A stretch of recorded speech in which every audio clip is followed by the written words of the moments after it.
सबों को जय यीशु यीशु सहाय प्रेज द लॉर्ड। प्रार्थना परिवार फिर से आप सबों का आज की संध्या आराधना प्रार्थना में प्रभु यीशु मसीह के जीवित और सामर्थी नाम से हम सभी प्रार्थना परिवार के भाई बहन मिलकर साथ में हमारी अगुआ प्रभु के दास सिस्टर एस्थर, प्रभु के दास भाई राज, आप सबों का हार्दिक स्वागत करते हैं, हार्दिक अभिनंदन करते हैं। आशा है कि आप सबों पर ईश्वर की अनुग्रह, ईश्वर की कृपा, ईश्वर का प्रेम बना हुआ है और आप निरंतर प्रभु के प्रेम में, उसकी आज्ञाओं, उसकी शिक्षाओं के अनुसार जीवन जीने का प्रयत्न कर रहे हैं। और प्रभु के अद्भुत उपस्थिति को, प्रभु के कार्यों को हम सभी अपने जीवन में देख पा रहे हैं, महसूस कर पा रहे हैं। वह ईश्वर जो सबसे सामर्थी ईश्वर है, जिसके लिए कोई भी कार्य असंभव नहीं है, वह जो हमारे जीवन को अपने आशीषों से भरता है, हमारे जीवन की हर एक जरूरतों को पूर्ण करता है, हर एक असंभव को संभव करता है। उसके कार्य कितने अद्भुत है, कितने अनोखे हैं। हालेलुया। तो प्रभु ने हमें यह एक सुंदर समय दिया है, मौका दिया है कि हम साथ मिलकर उसकी स्तुति करें, उसकी महिमा करें, उसके प्रशंसा करें, उसके कार्यों का बखान करें, क्योंकि वह यही चाहता है हमसे। वह कहता है कि मैंने यह प्रजा अपनी महिमा के लिए बनाया है, अपनी स्तुति के लिए बनाया है। तो आइए, जब प्रभु ने हमें अपने उपस्थिति में लेकर आया है कि हम उसकी स्तुति करें, उस पर ध्यान लगाएं, तो इस समय को हम पूर्णतः प्रभु को समर्पित करें और इस समय को प्रभु को देते हुए अपने मनों को, अपने हृदय को इस ईश्वर की ओर लगाते हुए हम उसकी स्तुति, उसकी आराधना, उसकी महिमा करें। तो आज की इस आराधना प्रार्थना में मैं हूँ भाई भूषण, साथ में मेरी दाहिनी ओर है भाई ज्योतिष, बीच में है भाई सुमित और साथ में है भाई अमित। आज की इस आराधना प्रार्थना में आरंभिक प्रार्थना करेंगे भाई ज्योतिष, आराधना में अगुवाई करेंगे भाई सुमित और मैं। वचनों को मैं पढ़ूंगा और आज वचनों के उद्घोषण और अंतिम विशेष आशीष की प्रार्थना होगी प्रभु के दास भाई राज के द्वारा। तो आप सभी हमारे संग इस आराधना प्रार्थना में बने रहें। आइए हम एक दूसरे के लिए प्रार्थना करें और प्रभु के भक्ति में लीन हो जाएं। और प्रभु जो आशीष हमें देना चाहते हैं, जो बातें हमें सिखलाना चाहते हैं, उन हर एक बातों को, आशीषों को हम फिर से ग्रहण करने वाले हो पाए। तो हम इस प्रार्थना आराधना में आगे बढ़ें। धन्यवाद। आइए हम परमेश्वर पिता का धन्यवाद करेंगे। इस वक्त अपने मनों को शांत करेंगे, अपने आप को शांत करेंगे और उस परमेश्वर की ओर ध्यान लगाएंगे कि सच में वो परमेश्वर कितना महान है। बचपन से लेकर आज तक आप अपने जीवन में देखिएगा, पाइएगा कि परमेश्वर ने हमारे जीवन में कितने अद्भुत कार्य किए हैं, हमारे परिवार में कितने ही अद्भुत कार्य किए हैं। जब जब हमें लगा हमारी सहायता कोई नहीं करता है, वो परमेश्वर ने हमारे जीवन में वो चिन्ह और चमत्कार किया। आइए एक पल उस परमेश्वर को याद करेंगे। धन्यवाद करते हैं प्रभु, धन्यवाद करते हैं पिता इस समय के लिए। प्रभु, हम सारे बच्चे तेरे पास आए हैं प्रभु परमेश्वर, और पिता परमेश्वर हम तुझसे मांगते हैं पिता कि तू अपनी आत्मा को दे। हम मांगते हैं कि पिता परमेश्वर जितने बच्चे इस वक्त पिता YouTube में जुड़ चुके हैं, जुड़ने जा रहे हैं प्रभु, अपनी आशीषों से भर पिता। हे प्रभु परमेश्वर, हम चाहते हैं कि पिता अपने जीवन में हम स्वतंत्रता चाहते हैं प्रभु परमेश्वर, अपने बीमारियों से, बंधनों से आजाद चाहते हैं प्रभु। हे प्रभु, तेरे लिए कोई भी कार्य असंभव नहीं है पिता। हे प्रभु परमेश्वर, तुझसे प्रार्थना मांगते हैं कि प्रभु आज जो तेरे बच्चे जिन भी बातों को मांग रहे हैं पिता परमेश्वर, इस वक्त इनकी मांगों को तू पूर्ण करना पिता, क्योंकि तूने कहा मांगो और तुम्हें दिया जाएगा। हाँ पिता, ये मांग रहे अपने जीवन की हर उन बातों को पिता जो इनको लगता है पिता कि आप ही दे सकते हैं प्रभु। हे पिता, हम कहीं भी जाते हैं पिता परमेश्वर, दर बदर की ठोकरें खाते हैं पिता परमेश्वर, लेकिन जब आपके पास आते हैं तो पिता हमें वो सुकून मिलता है पिता, हमें वो आनंद मिलता है प्रभु। हे पिता, तू हमें वही आनंद को आज देना पिता। वो आनंद खो जाता है प्रभु परमेश्वर। हे पिता, तेरे बच्चों को इस वक्त समर्पित करते हैं, इनके गुनाहों को पिता परमेश्वर तू क्षमा करना, और जो भी बंधने हैं जो पिता परमेश्वर इस वक्त इनके जीवन में जो परेशान करती, यीशु के नाम से हर बंधन को तोड़ना पिता, क्योंकि हम जानते हैं यीशु नाम में ही मुक्ति है प्रभु। और जो तेरे नाम की दुहाई देता है पिता, उनके हर बंधन को तू तोड़ता है पिता परमेश्वर। इनके जीवन की हर रोग को, हर बीमारी को, हर कष्ट को, हर आर्थिक तंगी को, हर डर को, हर नकारात्मक सोच को पिता यीशु के नाम से दूर करते हैं पिता। और पिता इस आराधना में तू आ पिता, अपने बच्चों को छू, स्पर्श कर प्रभु। हम बच्चे हैं पिता, नादान है पिता, हमसे गलतियां हो जाती, हमसे चूक हो जाती है प्रभु।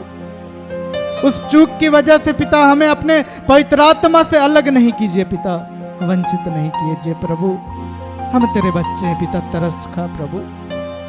हे पवित्र आत्मा, इस वक्त अपने बच्चों को छू पिता, अपने बच्चों को स्पर्श कर पिता परमेश्वर, क्योंकि हम आत्मा के बिना पिता अधूरे हैं पिता परमेश्वर। हम आत्मा के बिना पिता परमेश्वर हम नाकारे हैं प्रभु। हम आत्मा के बिना पिता परमेश्वर कुछ भी नहीं है प्रभु। तेरे बच्चों को अपनी आत्मा को दे पिता परमेश्वर, पवित्र आत्मा के सामर्थ्य को दे पिता परमेश्वर। जिस प्रकार तूने अपने प्रेरितों को दिया और तूने वादा किया पिता, अंत के दिनों में सभी शरीरधारियों पर मैं अपनी आत्मा को डालूंगा, तो पिता उस आत्मा को दे पिता, पवित्र आत्मा को दे।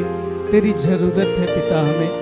हे पिता, इस जगह को तेरे हाथों में समर्पित करते हैं। आराधना को, प्रार्थना को, वचन उद्घोषणा को पिता, हर चीजों को तेरे हाथों में समर्पित करते हुए प्रार्थना यीशु के नाम से मांगते हैं। जय सुनिए और अनुग्रह से ग्रहण कीजिए। आमीन। आइए तो इस समय हम सभी एक गीत को गा करके उस ईश्वर की महिमा करेंगे, उसकी स्तुति करेंगे। गीत का बोल है, सदा मैं स्तुति करूंगा, सदा मैं सेवा करूंगा।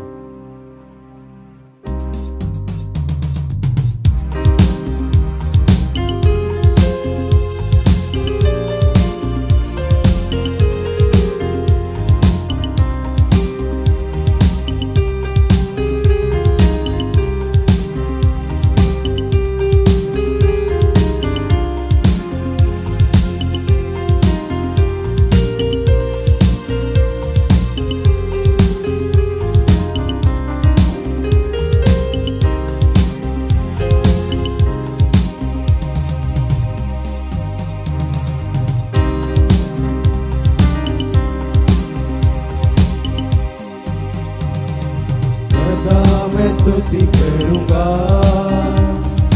सदा मैं सेवा करूंगा। मुझे बचाया प्रभु ने, सदा मैं स्तुति करूंगा, सदा मैं स्तुति करूंगा, सदा मैं सेवा करूंगा। मुझे बचाया प्रभु ने, सदा मैं स्तुति करूंगा।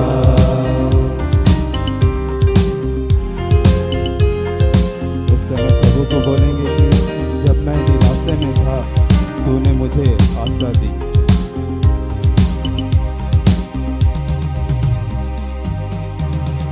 जब मैं निराशा में था, तूने मुझे आशा दी।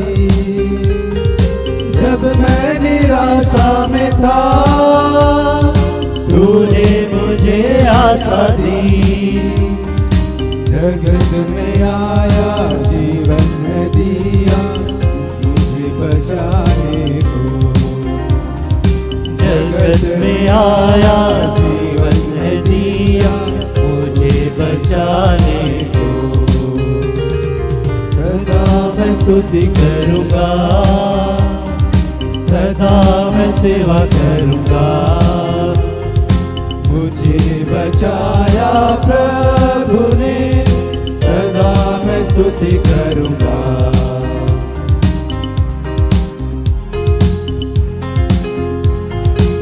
आगे बोलेंगे, प्रेमी प्रभु यीशु, तूने बचाया मुझे, देता हूँ अपना संपूर्ण जीवन, संपूर्ण आनंद से।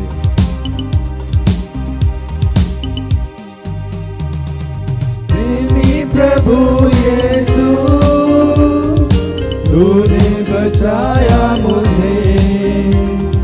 प्रेमी प्रभु यीशु, तूने बचाया मुझे।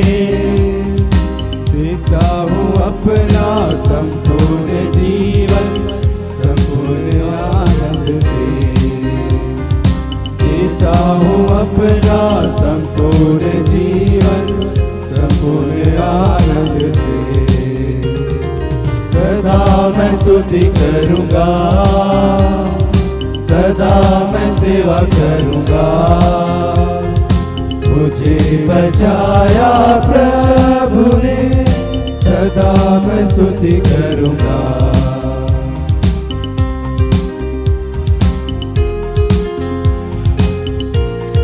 अनादि परमेश्वर सच्चाई जीवन है तू, स्तुति प्रशंसा करता रहूंगा अपने जीवन से। आइए उस ईश्वर को बोले।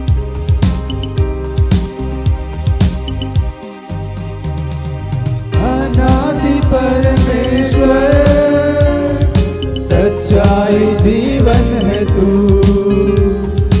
अनादि परमेश्वर सच्चाई जीवन है तू।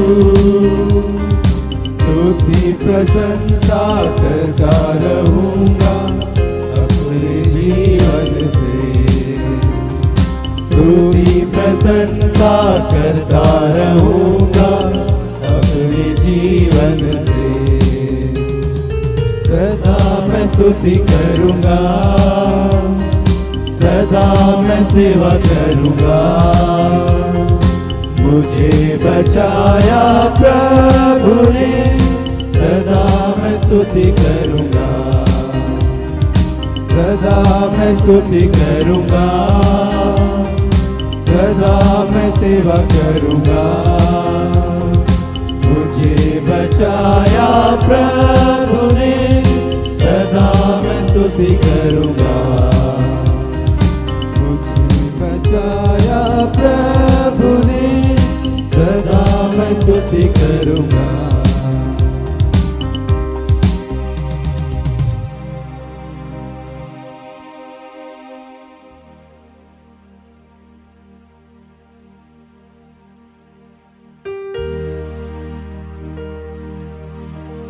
आइए फिर से हम उस जीवित परमेश्वर की स्तुति करें, उसकी आराधना करें जिसने हमें अपनी उपस्थिति में लेकर आया है।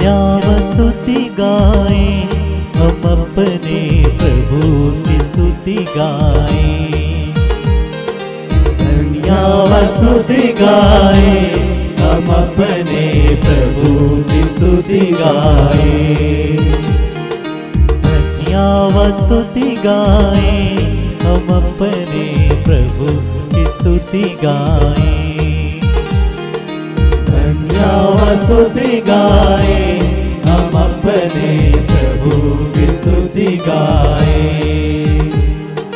अच्छा है भला है मेरा यीशु, अच्छा है मेरे लिए पर्याप्त है। अच्छा है भला है मेरा यीशु, अच्छा है मेरे लिए पर्याप्त है। धन्यवाद स्तुति गाएं हम अपने प्रभु की स्तुति गाएं, धन्यवाद स्तुति गाएं हम अपने प्रभु की स्तुति गाएं। अच्छा है भला है मेरा यीशु, अच्छा है मेरे लिए पर्याप्त है। अच्छा है भला है मेरा यीशु, अच्छा है मेरे लिए पर्याप्त है। धन्यवाद स्तुति गाएं हम अपने प्रभु की स्तुति गाएं, धन्यवाद स्तुति गाएं हम अपने प्रभु की स्तुति गाएं।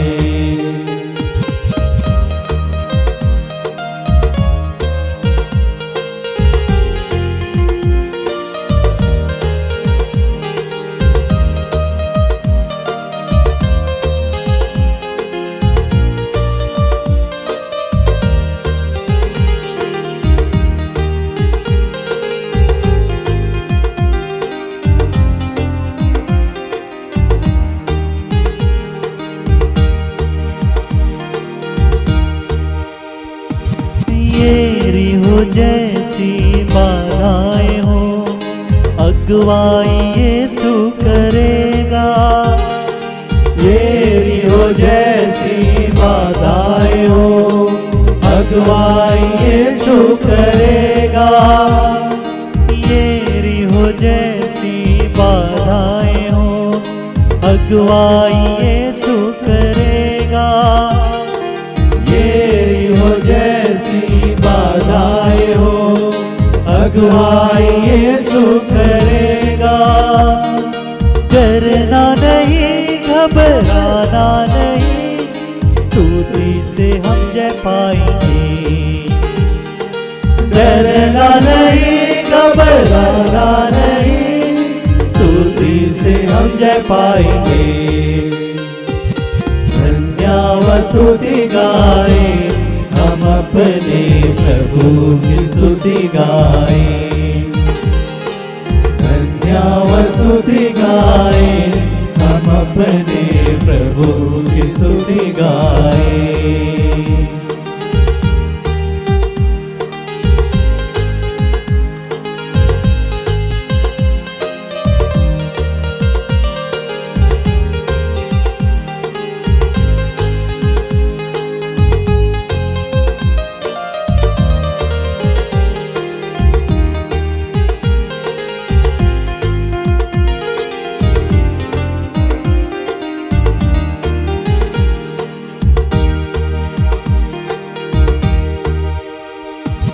लाल समुंदर जैसी आजमाइश से हो, यीशु तेरे आगे चलेगा। लाल समुंदर जैसी आजमाइश से हो, यीशु तेरे आगे चलेगा। लाल समुंदर जैसी आजमाइश से हो, यीशु तेरे आगे चलेगा। लाल समुंदर जैसी आजमाइश से हो, यीशु तेरे आगे चलेगा। विश्वास से आगे बढ़ो तुम, सागर में रास्ते खुलेंगे। विश्वास से आगे बढ़ो तुम, सागर में रास्ते खुलेंगे। धन्यवाद स्तुति गाए, हम अपने प्रभु की स्तुति गाए। धन्यवाद स्तुति गाए, हम अपने प्रभु की स्तुति गाए।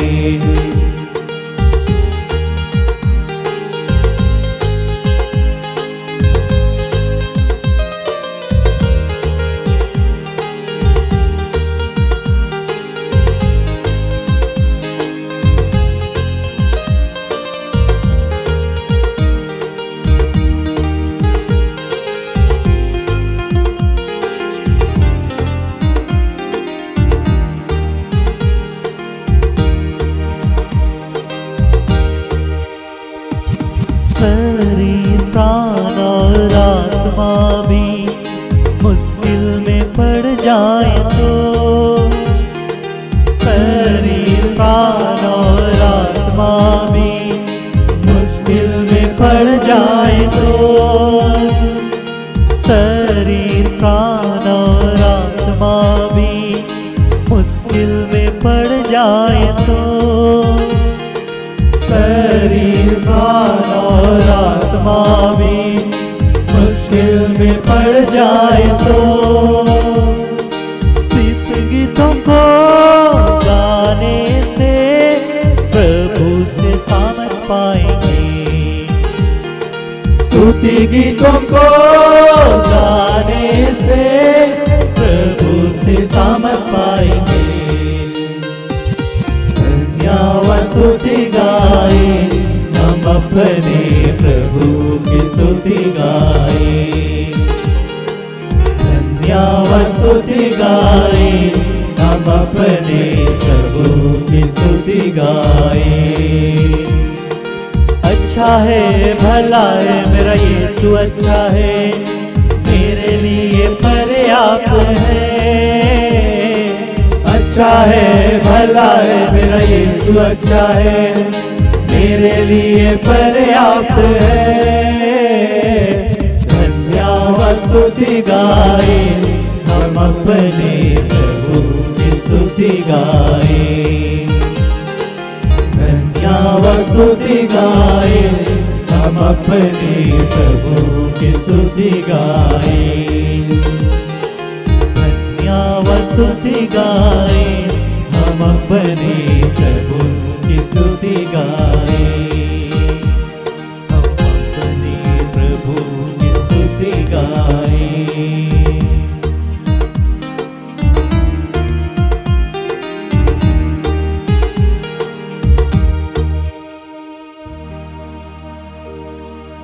धन्यवाद पिता, तेरी महिमा हो प्रभु, तेरी स्तुति हो, तेरी आराधना प्रभु, तुझे धन्यवाद। फिर से सब कुछ आपके हाथों सौंपते समर्पित करते हुए इस आराधना को, इस प्रार्थना को पिता हम यीशु नाम में आपको चढ़ाते हैं। सुनकर अपने स्वर्ग के राज में आनंद से ग्रहण कीजिए। आमीन।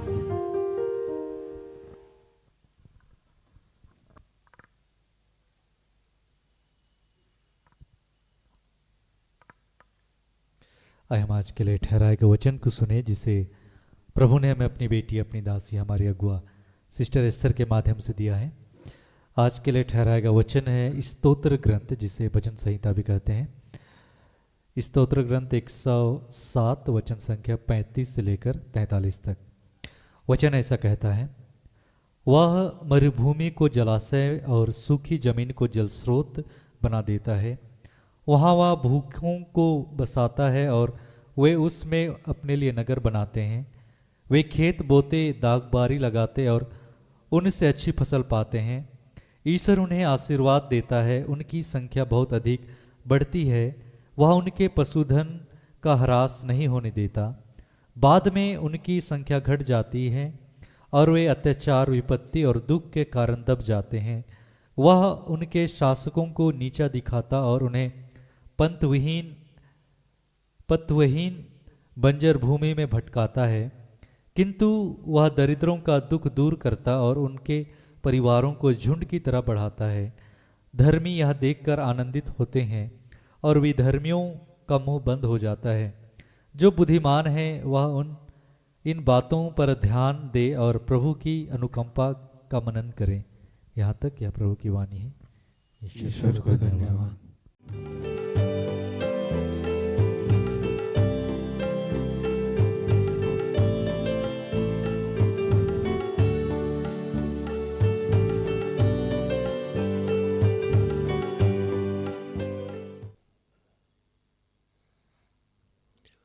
सबों को जय यीशु। यीशु सहाय। आइए हम प्रार्थना करें।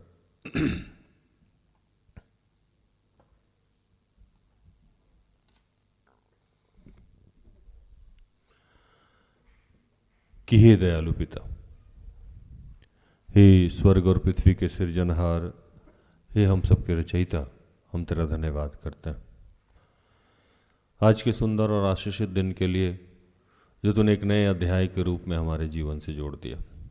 धन्यवाद प्रार्थनोदय परिवार के लिए और ऐसी जितनी संस्थाएं हैं, सेवकाई है, चर्च है, उन सब के लिए तेरा धन्यवाद करते हैं। धन्यवाद सिस्टर एस्तर के लिए, ऐसे जितने तेरे दास दासी हैं, फादर हैं, प्रिस्ट हैं, पुरोहित हैं, जो भी हैं प्रभु, जिस रूप से भी अपना सर्वस्व तुझे समर्पित किए हुए हैं, उन सब के लिए तेरा धन्यवाद। धन्यवाद इस वक्त जहाँ से लोग मुझे देख रहे हैं, सुन रहे हैं और जहाँ तक मेरी आवाज़ जा रही है, उन सब के लिए तेरा धन्यवाद करते हैं। धन्यवाद अपने आप के लिए, अपने परिवार से जुड़े एक सदस्यों के लिए, प्रत्यक्ष अप्रत्यक्ष, सजीव निर्जीव, हर चीज़ जो आपने हमारे जीवन में दे रखा है, उन सब के लिए तेरा धन्यवाद करते हैं। और इस वक्त फिर से तुझसे क्षमा चाहते हैं। अब तक हमने अनेकों अनेक पाप किए हैं, अनेकों अनेक ऐसे कार्य किए हैं जो आपकी इच्छा के विरुद्ध है। उसके लिए दिल की गहराइयों से तुझसे क्षमा चाहते हैं। अपने पुत्र यीशु के लहू से धोके शुद्ध और पवित्र कीजिए। और प्रभु, जो भी आज आप हम सबको सिखाना चाहते हैं, समझाना चाहते हैं, उससे लिए हमारे से बात कीजिए। पिता, पुत्र, पवित्र आत्मा, ये आपके बगैर कतई संभव नहीं है। प्रभु हमारी मदद कीजिए। जो भी डिस्टर्बेंस की बातें हैं, जो भी रुकावट की बातें हैं, वो सब यीशु के नाम से समाप्त करते हैं। धन्यवाद की यह प्रार्थना प्रभु यीशु के जीवित और पवित्र नाम से मांगते हैं। दया से सुन और स्वर्ग के राज में ग्रहण कर। आमीन।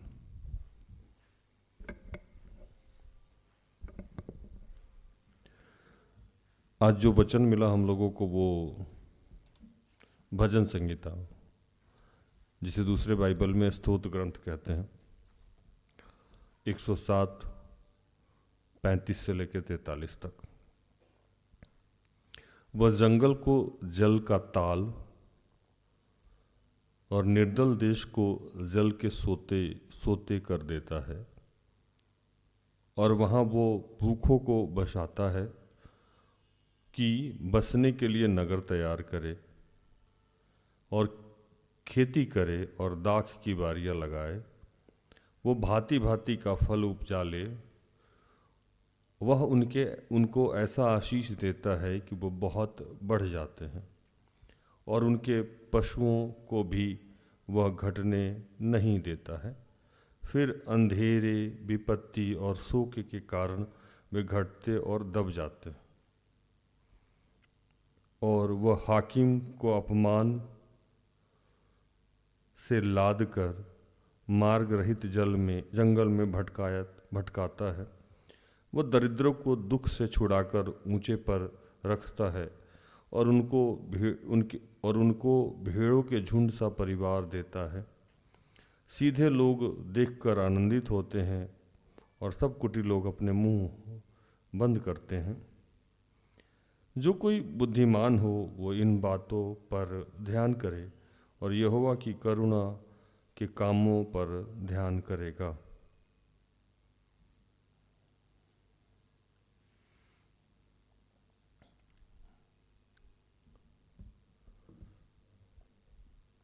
बाइबल में कहता है कि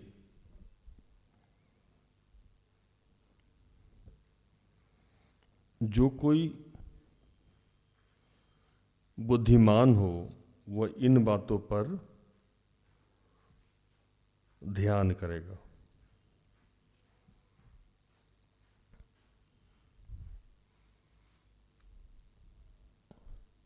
पहले तो ये कि हम लोग सच में बुद्धिमान हैं कि नहीं हैं। बुद्धिमान होने का मतलब यहाँ सांसारिक बुद्धि की बात नहीं की जा रही। बाइबल लिखता है कि मैं बुद्धिमान, ज्ञानवान और धनवान, इन दोनों का स्वर्ग में जाना बड़ा कठिन काम है। तो वहाँ जब बुद्धि की बात हो रही है तो वो शारीरिक सांसारिक बुद्धि की बात हो रही है, और यहाँ जो बुद्धि की बात हम कर रहे हैं वो प्रज्ञा की बात कर रहे हैं, प्रभु की बुद्धि, प्रभु के ज्ञान की बात कर रहे हैं। तो कहता है कि जो कोई बुद्धिमान हो वो इन बातों पर ध्यान करेगा। किस बातों पे?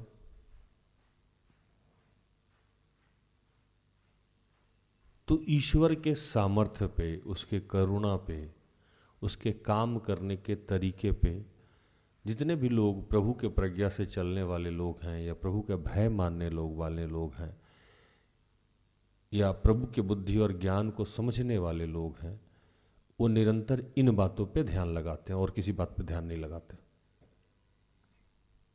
तो अगर आप प्रभु पे चलने वाले लोग हैं, प्रभु को मानने वाले लोग हैं, प्रभु का भय है आपके जीवन में, प्रभु का प्रज्ञा है आपके जीवन में, आप इतने सालों से संगति कर रहे हैं, अगर आप इस वक्त मुझे सुन रहे हैं, इसका मतलब कि प्रभु का आत्मा आपके साथ है।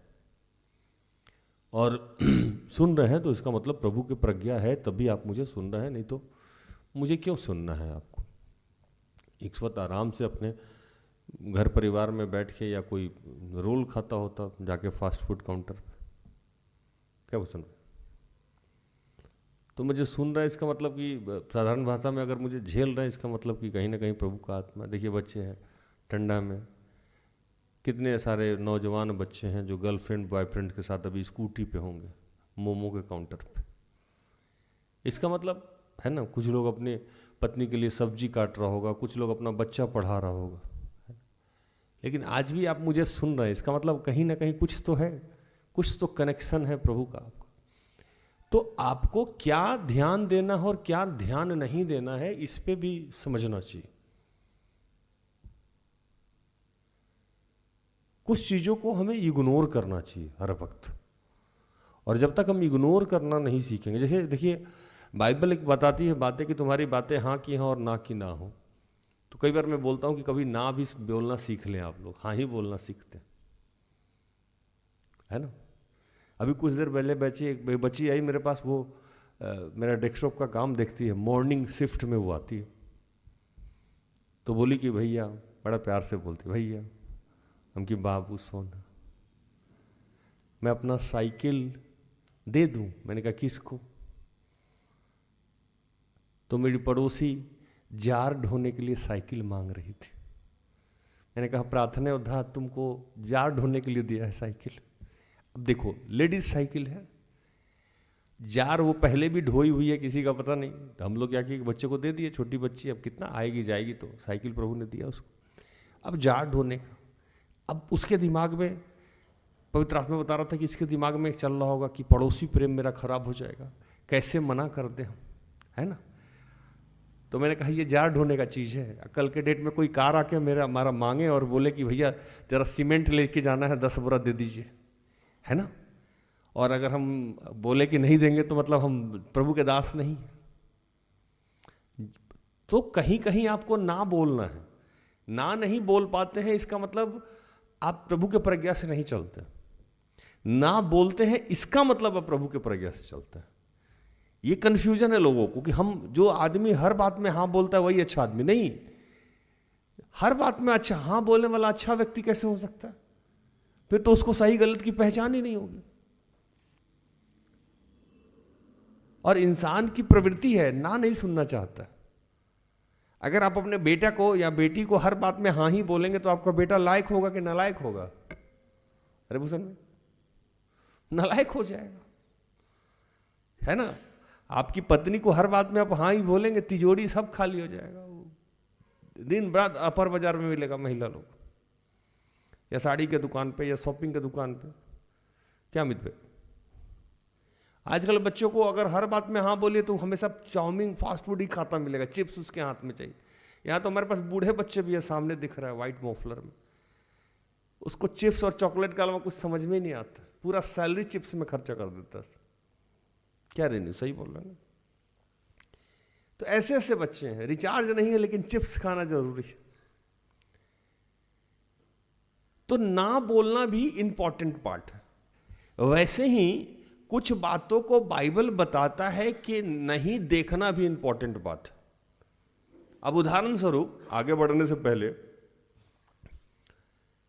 एक याजक जो प्रभु यरूशलेम मंदिर का याजक था, मंदिर का प्रधान था, वो अपने बेटी को, या उसके घर में बेटी ही बीमार थी उसकी, है ना।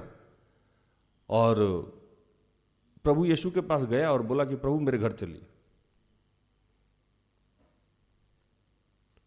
घर चलिए, प्रभु जाने लगे और जाने के क्रम में ही वही रक्तस्राव स्त्री मिली थी जो 12 साल से रक्त बहने का रोग था। तो उसको प्रभु ने पिता के सामर्थ्य से चंगा किया। और जब आगे बढ़ने लगे तो ये प्रधान के साथ, उस याजक के साथ आगे बढ़ने लगे। तो भीड़ चलती थी, धीरे धीरे चलते थे, पैदल चलते थे। उस समय मर्सिडीज तो था नहीं या हेलीकॉप्टर तो था नहीं कि चैपर पे बैठे या उड़ के चल दिए, बेचारा पैदल चलते थे। तो वहीं रास्ते में उनका जो दास था, जिसके घर में जा रहे थे, उसका दास आया, बोला कि प्रभु को परेशान मत करो, तेरी बेटी मर गई है। प्रभु को परेशान मत करो, तेरी बेटी मर गई है। और वहां ठीक नीचे वचन लिखता है, वचन खोलिए भूषण भाई, वहां ठीक वचन नीचे लिखता है कि यीशु ने उसकी बात को अनसुना कर दिया। सुना ही नहीं, वो देखा ही नहीं। लिखता है कि यीशु ने उसकी बात को अनसुना कर दिया, जैसे यीशु को सुनाई ही नहीं दे रहा है। यीशु को जैसे सुनाई ही नहीं दे रहा है, उसने अनसुना कर दिया। हालेलुया। खैर भूषण भाई वो वचन ढूंढ लेंगे तो मैं उस वचन को पढ़ के सुना दूंगा आपको, है ना। क्योंकि अभी अचानक से वो याद आया तो मैंने आपको बताया। उसमें मैंने पहले भी प्रचार किया। तो इसी तरीका से शैतान हमसे बहुत सारी बातें करता है, और जब वो बातें करता है तो हमें बहुत सारी बातों को नहीं सुनना चाहिए। हालेलुया। बहुत सारी बातों को हम लोगों को नहीं सुनना चाहिए, और सुनना क्या है उस पे हम बात करेंगे।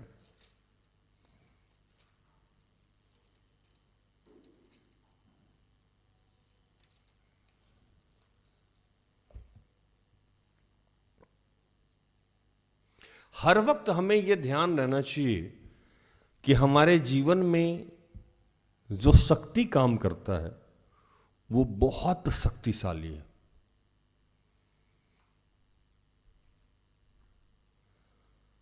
उसके लिए पृथ्वी पे कोई ऐसा कार्य नहीं है जिसमें असंभव लगा हो, क्योंकि पृथ्वी का निर्माण ही उसने किया है।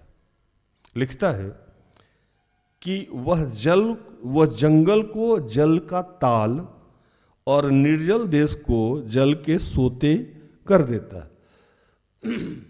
जंगल जहां सिर्फ पेड़ पौधा है, उसको कह रहा है कि उसको जल का ताल मतलब तालाब बना सकता है,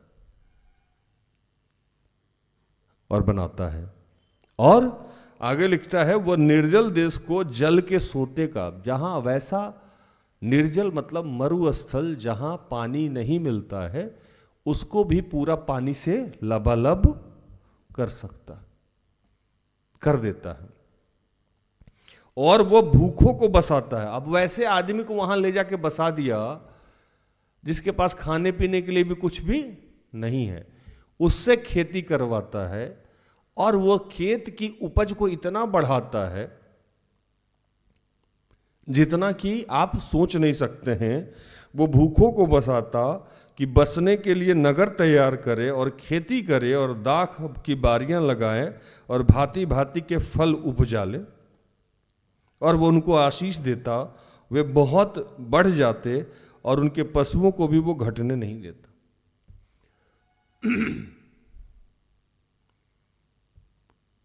प्रभु के काम करने का यह तरीका है। आपको नहीं मिला? पढ़िए वो वचन जो अनसुना कर दिया। एक ही वचन पढ़ लीजिए, ज्यादा नहीं पढ़िए, है ना। बस वो कोट करना है, हमको डाल देना है। बताते हैं हम आपको कौन सा पढ़ना है। आपको मरकुस की मत्ती,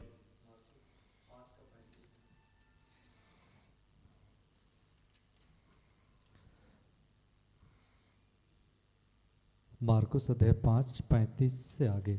वह यह कह ही रहा था कि आराधनालय के सरदार के घर से लोगों ने आकर कहा, तेरी बेटी तो मर गई, अब गुरु को क्यों दुख देता है। जो बात वे कह रहे थे यीशु ने अनसुनी करके आराधनालय के सरदार से कहा, मत डर, केवल विश्वास रख। अनसुनी कर दिया। यीशु ने क्या किया? उस बात को सुना ही नहीं। आज आपको बताया जा रहा है कि जब आप जीवन में आगे बढ़ने लगिएगा तो वो आपको वो चीज, शैतान हमेशा ये बताएगा कि ये काम कैसे नहीं होगा, और आपको हर वक्त याद रखना है कि मेरे प्रभु के डिक्शनरी में ना नाम का कोई शब्द नहीं है। नथिंग इज इम्पॉसिबल, सही अंग्रेजी है ना। कुछ भी असंभव नहीं है। वो नहीं कर रहा है, ये डिफरेंट चीज है। उसके लिए असंभव नहीं। वो नहीं कर रहा है इसका मतलब कि वो जानता है कि ये आपके लाभ का नहीं है। इसका मतलब ये नहीं है कि वो उसके लिए संभव नहीं है। वो नहीं मिल रहा है इसका मतलब कि ये राइट टाइम नहीं है, पहली बात ये हो सकती है, या ये आपके लिए सही नहीं है, ये इसलिए नहीं दे रहा है। इसका ये मतलब नहीं है कि उसके पास है नहीं या वो व्यवस्था नहीं कर सकता। तो पहले कि इस बात को ऑलवेज अनसुना करना होगा। जितने भी बुद्धिमान लोग हैं उनका ये काम है। अगर आपको सांसारिक बुद्धि, एक सांसारिक बुद्धि की मैं बात नहीं कर रहा हूं, मैं जो ईश्वरीय बुद्धि से चलने वाले लोग हैं मैं उनकी बात कर रहा हूं।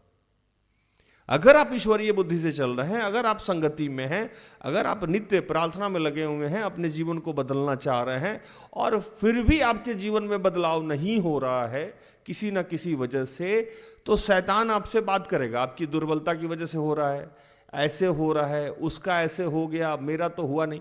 इसका मतलब यह है कि आप शैतान को ज्यादा सुनने लगे।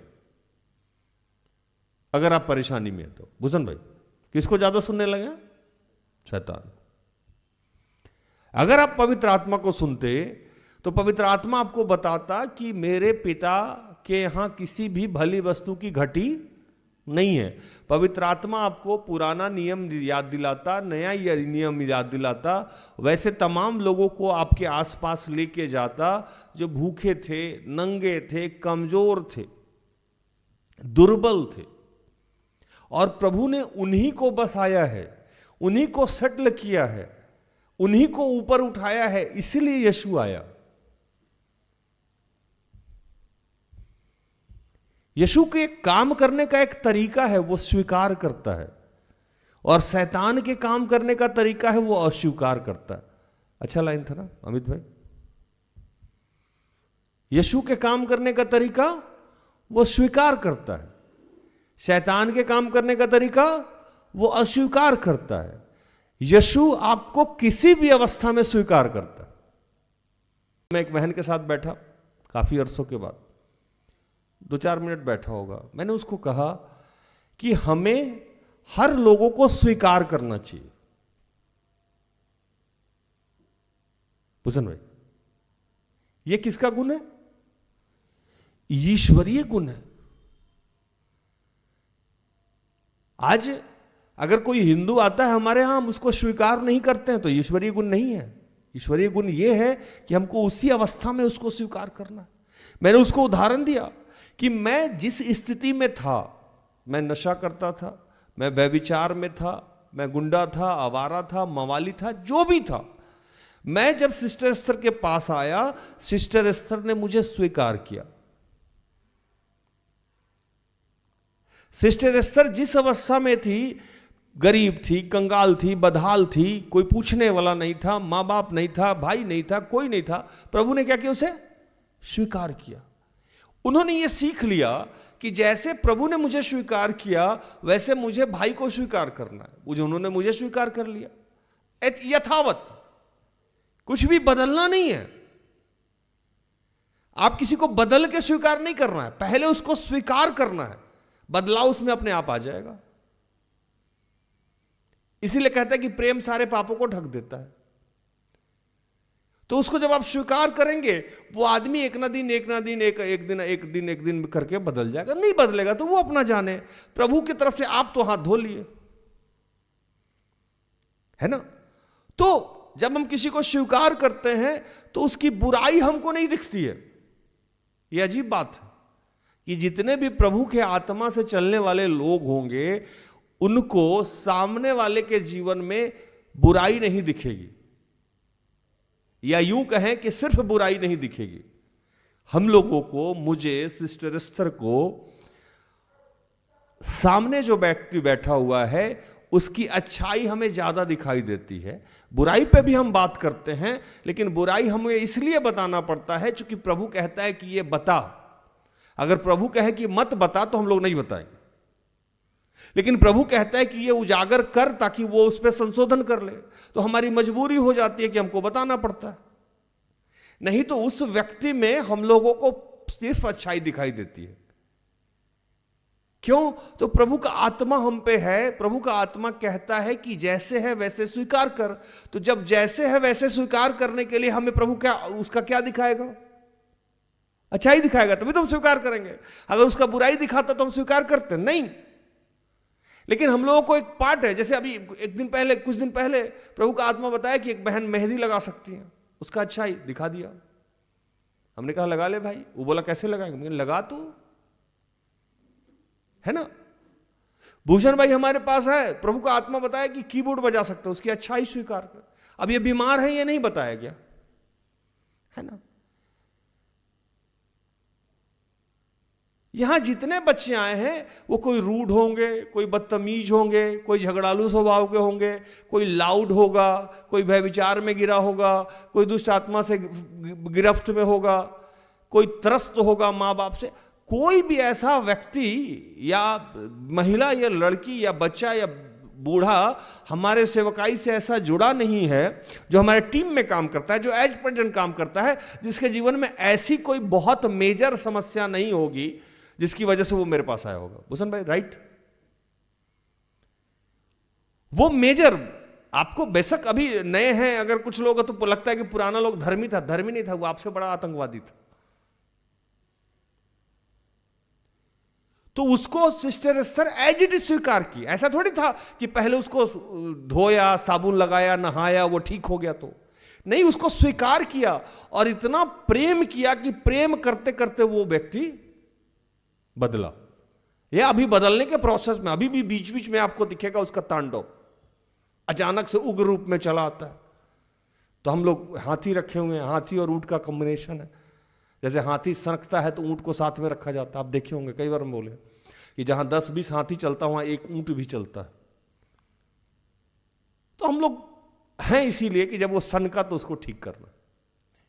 ये स्वभाव ईश्वरीय स्वभाव है। आज सबसे पहले मैं थोड़ा सा मैसेज से इधर गया। आज हमारे घर में सबसे पहले काम यह करना चाहिए कि हमें एक चीज देखना बंद कर देना है। क्या?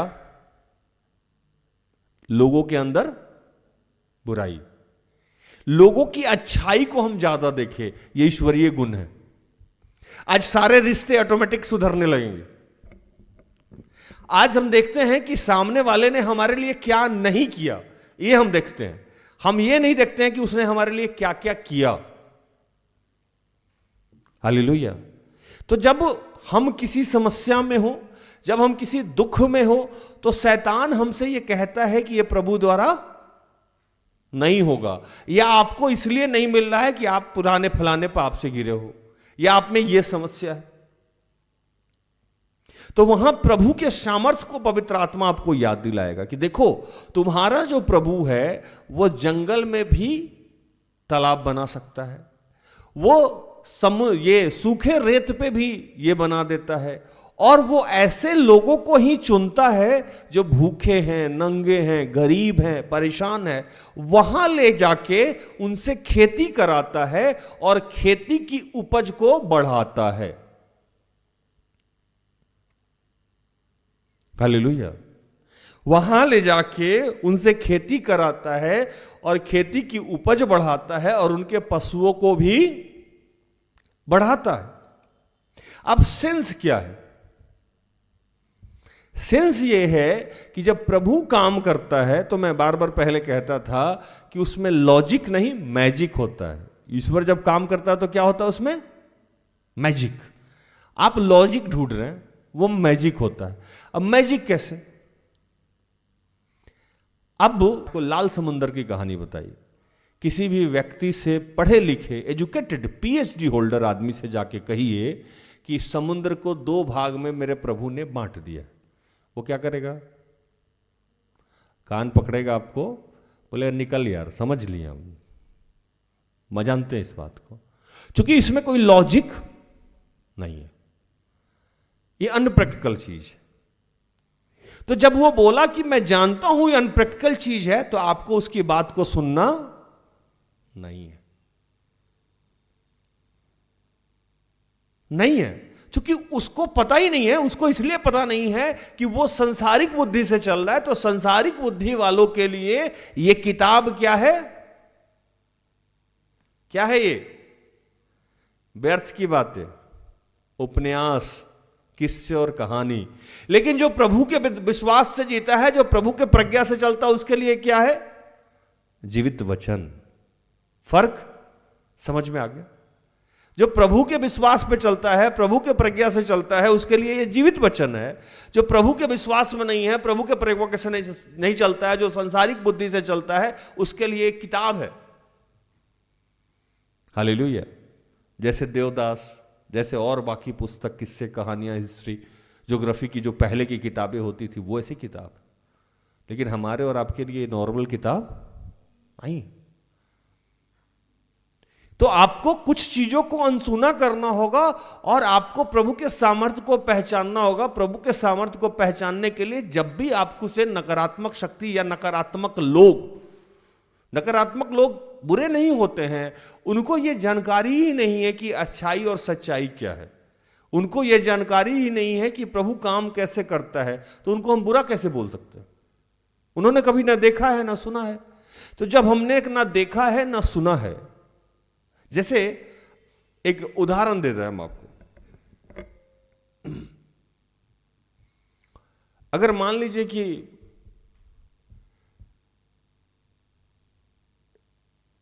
रेनू है मेरी, बहुत हैंडसम स्मार्ट लड़की, मेरे यहाँ काम करती। स्मार्ट भी हम बोलते हैं, बहुत स्मार्ट। तो रेनू के दादाजी के पापा जी से दो बातें पूछा जाए कि आप एप्पल का स्मार्टफोन चलाए हैं कभी, या उनसे जाके ये कहा जाए कि हम यहां से बैठे डेली वीडियो कॉल पे बात कर लेते हैं, वो जो चल रहा है घर में हम यहां से देख रहे हैं, वो मानते? रेनू वो मानते? नहीं मानते। वो कहते क्या बकवास की बात है। तो वो झूठे थे? नहीं, वो भी सच्चे थे। उनको इसका अनुभव नहीं था, इसकी जानकारी नहीं थी। तो ऐसे लोगों से दुखी होने की कोई जरूरत नहीं। ऐसे लोगों से जिनको विश्वास का वरदान नहीं मिला है, जो प्रभु के सामर्थ्य से नहीं जानते हैं, बस उनको सुनना है, बस उनकी बातों को अनसुना कर देना है, क्योंकि वो गलत नहीं है, उनको जानकारी ही नहीं है। जैसे साउल पहले प्रभु के लोगों को मारता था, यीशु को लोगों को मारता था, लेकिन बाद में वो बचाने लगा। कब बचाने लगा? जब उन्होंने यीशु को सुन लिया, है ना? क्या हुआ? यीशु को सुन लिया, यीशु के सामर्थ्य को जान लिया। 3 दिन बाद वो अंधा था, 3 दिन बाद वो ठीक हो गया, तो वो जान लिया। मैं आज यही समझाना चाहता हूं प्रभु के आत्मा से कि जो सामर्थ्य आपने चखा है और चखने के बाद अगर आप डिप्रेशन में जा रहे हैं, ये गलत है। इसका मतलब कि आपके साथ और मेरे साथ और हम सबके साथ सकारात्मक और नकारात्मक दोनों शक्तियां पर काम करती है, चलती है। हम जितना ज्यादा जिसको सुनते हैं वो उतना ज्यादा मजबूत हो जाता है। कई बार मैंने इस बात को बताया। ऐसा नहीं है कि कोई आदमी के साथ नकारात्मक शक्ति नहीं चलता, चलता है।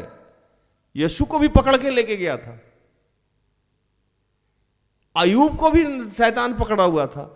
कोई ऐसा आदमी हो ही नहीं सकता है जो जिसके पास नकारात्मक थॉट्स नहीं आए या नकारात्मक विचार नहीं आए। ऐसा कोई प्राणी ही नहीं है। और जितनी ज्यादा हम समस्या में होते हैं, जितनी ज्यादा हम परेशानियों में होते हैं, जितना ज्यादा हम दुख में, तकलीफ में, बीमारी में होते हैं, उतना ज्यादा नकारात्मक शक्ति हमसे उतने देर तक बात करता है ना? जब हम अभाव में होते हैं तो ज्यादा, जब हम समस्या में होते हैं तो ज्यादा देर बात करता है। उस समय आपको यह सामर्थ्य याद रखना है। और क्या याद रखना है? बहुत सुंदर चीज मैं आपको बताऊंगा। प्रभु के काम करने का तरीका, वैसा प्लेटफॉर्म जो आपने कभी तैयार नहीं किया। यहां लिखा कि जंगल को जल का ताल बना दिया, है ना? और निर्जल देश को जल का सोता बना दिया। और ऐसे आदमी को ले जाके वहां रखा जो भूखा है। अब बताइए, जंगल उस आदमी का है? नहीं। जल उसने बनाया वहां? नहीं। निर्जल देश उस आदमी का है? नहीं।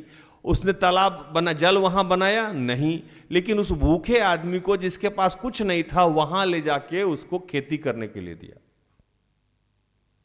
भूखा मतलब कि उसके पास अनाज भी नहीं है। और जब अनाज नहीं है, खेती करने के लिए हमें अनाज चाहिए ना, तो सब कुछ का प्रबंध किसने किया? ईश्वर ने। और फलवंत भी किसने किया? ईश्वर ने।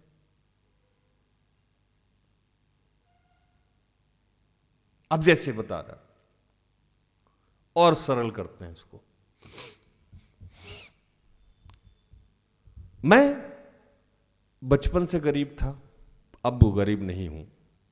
प्रभु का आत्मा है और वो राजा है, हम उसके बेटे हैं। तो हमसे अमीर कौन हो सकता है?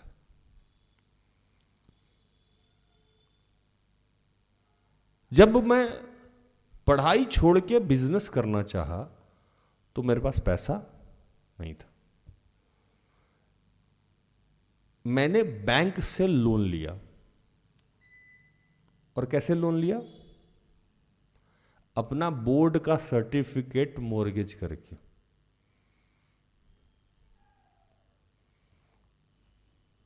टेंथ का सर्टिफिकेट बैंक को देके प्रधानमंत्री रोजगार योजना से लोन लिया, 1 लाख रुपया, है ना। ये 96-98 की बात है। उस समय शायद बहुत लोग पैदा भी नहीं हुआ होगा, या अभी चड्डी बनियान में होगा, डाइपर वाइपर पहन के जो बच्चे बैठे होंगे वो तो पक्का ही होंगे, है ना। और उस समय मैं सिनेमा हॉल चलाता था। वीडियो आप लोग देखे होंगे, वो गांव देहात में होता है ना, छोटा सा रूम बना हुआ है ना भाई, और स्टूल लगा हुआ है, मिथुन चक्रवर्ती का, गोविंदा का, रजनीकांत का ये चश्मा वाला फिल्म, और टिकट में लोग देखता था, जनरेटर, VCR ये सब चला के मैं वहाँ सिनेमा हॉल चलाता था। जिस जगह मैं सिनेमा हॉल चलाता था वो जमीन मेरा नहीं था, वो जमीन मैंने रेंट पे लिखा था। प्रभु ने क्या क्या प्रबंध किया मेरे लिए? पैसा, जमीन, और मुझे सिनेमा हॉल चलाने का कोई आइडिया नहीं है। मुझसे सिनेमा हॉल चलवाया, तो सब चीज का प्रबंध किसने किया? ईश्वर। वो आपको किताब भी देगा, वो आपको प्रज्ञा भी देगा, और वो आपको याद करने का स्मरण शक्ति भी देगा, वही आपको फी भी देगा, वही आपके लिए वैकेंसी भी जनरेट करेगा, वही आपको पास भी कराएगा, वही आपको ज्वाइन भी कराएगा। हालेलुया। इसको कहते हैं प्रभु, इसको कहते हैं ईश्वर। अगर आप विवाह के लिए इच्छुक हैं और प्रभु ने आपके लिए निर्धारित विवाह की योजना, नाम भी वही बताता है, जगह भी वही बताता है, घर भी वही बताता है, पैसा का भी इंतजाम वही करता है, खड़ा होकर अपने दास के माध्यम से विवाह भी कराता है। सही है कि नहीं? सब वही करता है। आपको देख के लगेगा, मेरे यहां ऐसे ऐसे बच्चे हैं जिसको आप देख लोगे तो लगेगा कि प्रभु है। ना उसके माँ है, ना बाप है, ना भाई है, ना बहन है, जीता ऐसे टसन से है जैसे लगता है कि वो राजकुमार है या राजकुमारी है। इसको कहते हैं प्रभु। आप सांसारिक रूप से लॉजिक ढूंढ रहे हो, वो लॉजिक की कोई जरूरत ही नहीं है। सिस्टर एस्तर को देख के आप लॉजिक ढूंढो, कौन होगा इसके साथ में। शुरू में जब मैं नया नया ज्वाइन किया था तो सिस्टर एस्तर के कुछ परिवार पुराने सहयोगी थे, मुझे लगता है कि 1-2 साल के लिए वो लोग रहा होगा इनके साथ। तो कभी कभी इरिटेशन में, जैसे सिस्टर एस्तर से काम करने के लिए बहुत ये चाहिए होता है, कई बार अपने आप को मारना पड़ता है। मारने का मतलब क्या है कि जब इनके साथ आप काम करने लगोगे तो आपको लगेगा कि डिक्टेट करती हैं, मतलब रूल करती हैं। रूल करना समझते हैं आप? मतलब आपको सामने से लगेगा कि जो वो चाहती हैं वही आपसे करना होगा, नहीं तो आपके साथ नहीं रहे। तो जब आपका जो पुरुषत्व है, जो पौरुष गुण है, उसको कुचलती हैं वो, या जो आपका स्वाभिमान है वो कुचलेगा। अब जैसे आप बैठे हुए हैं कि आप बोलिए खाना खाना है, वो बोले नहीं खाना है। आप बोलिए कि जाना है यहां, वो बोलेंगे नहीं जाना है। आप बोलिए 1 घंटा लेट से आएंगे, हम बोले नहीं 9 बजे ही जाएंगे, आप आइएगा नहीं तो हम पैदल चले जाएंगे। इसको क्या कहते हैं कि साधारण भाषा में आपको लगेगा रूल कर रहे हो, है ना। तो वो जो साथ में रहने वाले लोग थे वो ब्लास्ट होने लगे। उनको लगा कि एक महिला रूल कैसे कर सकती है किसी पे, हम तो पुरुष हैं और हमारा भारतवर्ष पुरुष प्रधान देश है। तो वो लोग जाते जाते इनको भी बोला और हमको भी बोला कि देखेंगे देखेंगे सेवकाई कैसे चलेगा, ये तो चलेगा नहीं, इसका तो किसी से पटेगा नहीं। मैं जब काम करने लगा तो मुझे लगा कि नहीं, वो सच बोल रहा था, ये महिला ठीक नहीं है, ये डिक्टेट करती है, मतलब यहां जाएंगे यहां नहीं जाएंगे, ये खाएंगे या नहीं खाएंगे, ये करना है या नहीं करना है। लेकिन उस बंदे को ये नहीं पता था कि ये जो रूल करती हैं ये खुद रूल होती हैं। हालेलुया, ये खुद रूल हो रही हैं, ये खुद ही मजबूर हैं, ये इनको पवित्र आत्मा रूल कर रहा है और ये सामने वाले को रूल कर रही हैं। तो मेरा मालिक सिस्टर एस्थर नहीं हो गई, मेरा मालिक कौन हो गया? ईश्वर हो गया। ये बात पुराने बच्चों को समझते ही वो अपना सब बर्बाद कर दिया। लेकिन प्रभु का आशीर्वाद कि प्रभु का प्रज्ञा और बुद्धि मुझे पकड़े रहा, मैंने इस बात को समझ लिया। हालेलुया, इस बात को मैंने समझा और वो जो बोलती गई मैं करता गया। तो आज सिस्टर एस्थर जहां खड़ी हैं, क्या हुआ? ये जमीन भी प्रभु ने प्रबंध किया, ये राज भी प्रभु ने प्रबंध किया, वचन भी प्रभु देता है और व्याख्या भी प्रभु देता है, लोग भी प्रभु लेके आता है, चमत्कार भी प्रभु करता है। और सेवकाई किसका बढ़ रहा है? सिस्टर एस्थर का। अगर आप समझ रहे हैं कि आपके जीवन में कोई समस्या है और प्रैक्टिकली ये संभव नहीं है, मैं आज बता रहा हूं कि आपको कुछ करने की जरूरत नहीं पड़ेगी, बस आपको जब उस बात को अनसुना करिए जो आपसे रोज टॉर्चर कर रहा है आपको।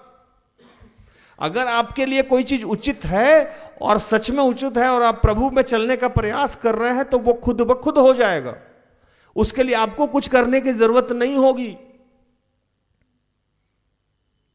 मैं कल ही किसी को बोल रहा था मैं शादी करने नहीं गया था, मेरी शादी हो गई।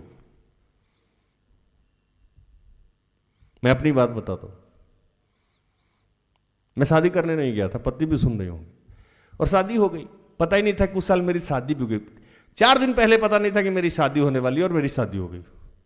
कभी मैंने नहीं सोचा होगा कि बिलासपुर में मेरी शादी होगी, वहां हो गई। शादी कराने वाला लोग भी प्रभु ने इंतजाम कर दिया और शादी हुई।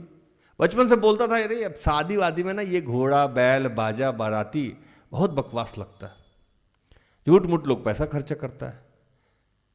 पता लगा मेरी ही शादी वैसे हो गई। मैं बाद में सोचा मुंह पे अभिषेक होता है, कुछ नहीं बोलना चाहिए, न हल्दी न पूजा न मटकोर न माड़ो न मड़वा, कुछ नहीं। रात में पता लगा कि सुबह शादी करना है, पक्का करना ही होगा। अरे सोच लीजिए, कोई उपाय नहीं है ना, कौन कराएगा शादी? तो एक हमारे मित्र आईजी थे, उनका पीए था, वो बोला हम मंत्र पढ़ देंगे। पढ़ देना भाई। 4 गो कैमरा वाला आया, ETV IBN 7 आज तक वाला आया, लगा दिया, है ना।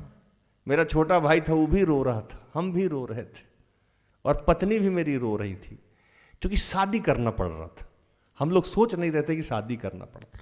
और खर्चा में हमको याद है कि 2-2.5 हज़ार रुपये का खर्चा हुआ होगा, 2-3 हज़ार रुपया भी नहीं हुआ होगा। और जो आंटी हम लोग को घर में रेंट दी थी, उन्हीं का बेटा हम लोगों को रात में शॉपिंग कराया साक्षी के लिए, थोड़ा सा पीला साड़ी। मैं तो पुराना ही कुर्ता में था अपना, नया कुर्ता भी शादी के दिन नहीं पहना। उसके लिए थोड़ा सा सिंदूर बिंदी खरीदाया। सुबह में हम लोग एक सेंटर हॉल में थे, वहीं बगल में शादी हो रहा था। आग के सामने हम लोग फेरा ले रहे थे, क्योंकि उस समय हम लोग ये GL चर्च को ज्वाइन भी, मतलब चर्च GL चर्च या RC चर्च या किसी भी चर्च को हम लोग ज्वाइन नहीं किए थे। फेरा ले रहे थे हम लोग और रो रहे थे, हम भी रो रहे थे, पत्नी भी मेरी रो रही थी, भाई भी मेरा रो रहा था। रोते रोते हम लोग शादी कर रहे थे।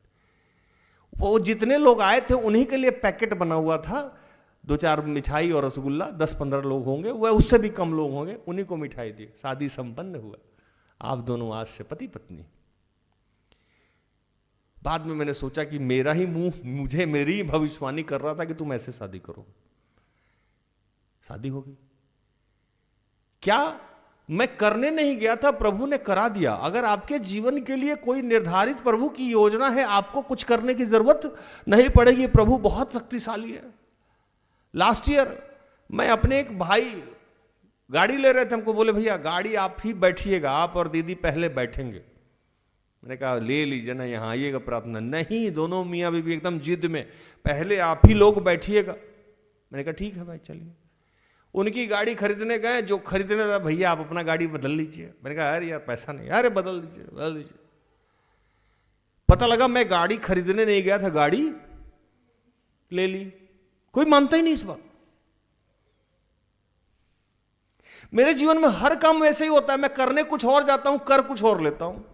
बाद में मैं डरा रहता हूं कि डेस्टिनी मुझे कैसे खींचता है। मैं कहीं नहीं जाता हूं, मेरे अंदर कोई बुद्धि नहीं, कोई ज्ञान नहीं, कोई सामर्थ्य नहीं। मैं बार बार कहता हूं मैं पढ़ा लिखा भी नहीं हूं, बाइबल तो मुझे आता भी नहीं है, लेकिन वो प्रभु अपने से खींच के लाता है, अपने से करा लेता है और वो दिखा भी देता है। जो आदमी जीवन भर शैतान से डरता रहा, उसके माध्यम से शैतान निकलता है। इससे आश्चर्य की बात कुछ नहीं हो सकती। जो आदमी कभी बाइबल टच नहीं किया, वो आदमी बाइबल के बारे में बात करता है, इससे बड़ी बात कुछ नहीं हो सकती। जो आदमी 30 साल तक विश्वास में नहीं था, वो अब लोगों के लिए विश्वास का कारण बन रहा है। इससे आश्चर्य की कौन सी बात, बड़ी बात हो सकती है ना। लोग अपने बच्चों के लिए सोचता है, और मुझे लगता है कि मेरे कितने सारे बच्चे हैं जिनका विवाह कराना है, मेरे से कितनी सारी मां हैं जिनके बीमारी में उनका इलाज कराना है, मेरी कितनी सारी बहनें हैं जिनके साथ मुझे खड़ा रहना है, मेरे कितने सारे भाई हैं जिनको सेटल करना है, और प्रभु कराता भी है। जबकि मेरे अकाउंट में कोई पैसा नहीं है, मेरे पास या सिस्टर एस्थर के पास कोई सामर्थ्य नहीं है, वही पैसा भी देता है, वही प्रबंध भी करता है, वही बीमार भी भेजता है, वही डॉक्टर भी भेजता है, वही दवा भी भेजता है। क्या भूषण भाई, है ना। और जब लोग कहता है कि भैया दीदी के माध्यम से काम होता है, तो हम दोनों एक दूसरे को देखते हैं, प्रभु क्षमा करना, काम तो तुम करता है, ये लोग समझता है कि हम लोग करते हैं। कबीरदास और उनका कालिदास और कबीरदास की कहानी मुझे याद आती है कि दोनों कभी नाम में सूरदास या कुछ ऐसे था, मतलब नाम भूल रहे हैं, दो कवि थे, आपस में गॉसिप चल रहा था। एक बहुत बड़े दानी थे, तो दूसरों ने उनसे, दानी थे तो दान करने का एक प्रवृत्ति होता है, ध्यान से देखिएगा मुझे, कि हम कोई चीज झोला से उठाएं, ऐसे उठाएं और ऐसे किए तभी देंगे ना हम किसी को। तो वो ऐसे उठाते थे और ऐसे जब करते थे तो उनका आंख बंद हो जाता था, मेरी आंख बंद हो गई, टप ड्रॉप करते थे। तो दूसरा कभी लिख के भेजा कि ऐसी देनी देन को किच सीखे हो सेन, ज्यों ज्यों कर ऊपर करो तासो नीचे नैन। मतलब ऐसा दान करने का तरीका कहां से सीखे हो कि जब दान करते हो तो आंख बंद हो जाता है। ये कौन सा तरीका है?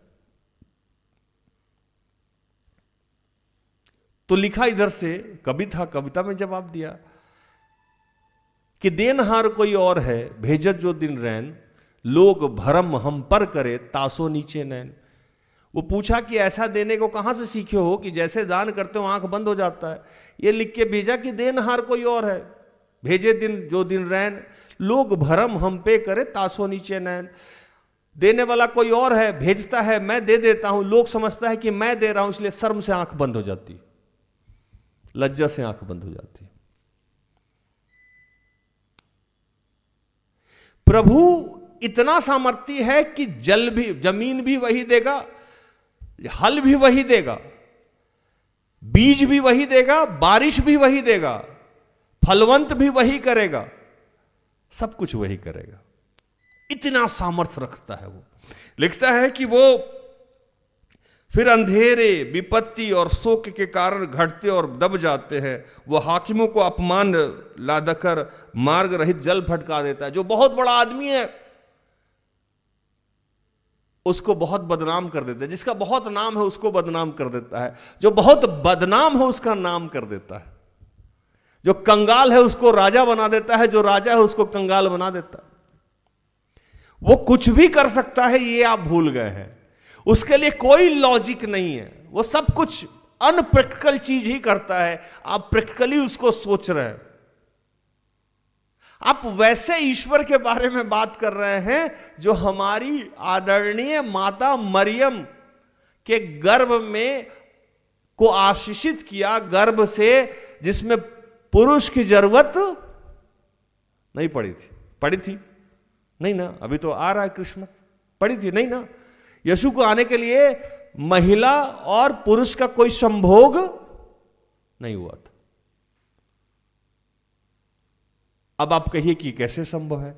अब आप किसी पुरुष को, जैसे जो लोग इस बात को नहीं जानते हैं, या जो महिला उसको जाके कहिए तो वो बोलेगा ना मजाक कर रहे हैं, ऐसा थोड़ी हो सकता, अनप्रैक्टिकल है। उस टाइप के लोगों की बात को आपको क्या करना है? अनसुना करना है, क्योंकि आपके विश्वास को हिलाएगा। वो प्रैक्टिकली बताएगा कि ये कैसे नहीं होगा, और आपको पवित्र आत्मा बताएगा कि ये हो सकता है, इसमें कोई बात ही नहीं है। हम बात कर रहे हैं ईश्वर के बारे में, हम किसी इंसान के बारे में थोड़ी बात कर रहे हैं कि उसको साइंस चाहिए। अब कोई कहे कि हम सूरज पर नहीं जा सकते हैं, प्रैक्टिकली नहीं जा सकते हैं, लेकिन ईश्वर कुछ भी कर सकता है। जिसने सूरज को बनाया वो सूरज को समाप्त भी कर सकता है। नहीं कर सकता? कर सकता है। आज से बहुत वर्षों पहले कोई कहे कि हम चांद पे जाएंगे, संभव था? आज लोग चांद पे जाता है। हिमालय की चोटी पे कितने बार लोगों ने चढ़ रखा। तो वैसे ही किसी को, ऐसे लोगों को बताइएगा जिसको ईश्वर की जानकारी नहीं है या ईश्वर के विश्वास में है, तो उनसे तो पहले चिढ़ना नहीं है आपको, क्योंकि उनका बुद्धि संसारिक है और आपका बुद्धि आत्मिक है। आत्मिक और संसारिक लोगों का कभी मेल ही नहीं हो सकता। आप बिना मतलब का मेल करने पे लगे हुए। लिखा है बाइबल में कि जब इन्होंने मेरी नहीं सुनी तो तुम्हारी कैसे सुनेंगे? क्या भूषण भाई? लिखता है कि जब ये नहीं, मुझे नहीं जानते तो तुम्हें कैसे जानेंगे? लिखता है कि जब ये इन्होंने मेरा इनकार किया तो तुम्हारा कैसे सम्मान करेंगे? क्या दास स्वामी से बड़ा होता है? आप झूठ मूठ वैसे लोगों के चक्कर में पड़े हुए हैं, वो तो आपको उल्टा समझाएंगे ही समझाएंगे। आपको उनकी नहीं सुनना है, उनसे बुरा भी, उन पे गुस्सा भी नहीं करना है। क्यों गुस्सा करना है?